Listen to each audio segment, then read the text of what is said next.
రాస అంటే వలయం, గుండ్రంగా ఉండే నృత్యం.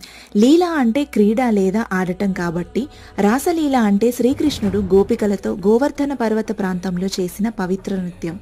ఇది ముఖ్యంగా శ్రీమద్ భాగవత పురాణంలో మరియు ఇతర హిందూ గ్రంథాల్లో ప్రస్తావించబడింది.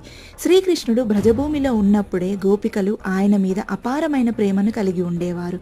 ఒకరోజు శరత్ పౌర్ణమి రాత్రి యమునా నదీ తీరంలో శ్రీకృష్ణుడు తన మురళి వాయించినప్పుడు ఆ మధురమైన శబ్దానికి గోపికలు అందరూ తమ పనులను వదిలేసి ఆయన వద్దకు వచ్చారు.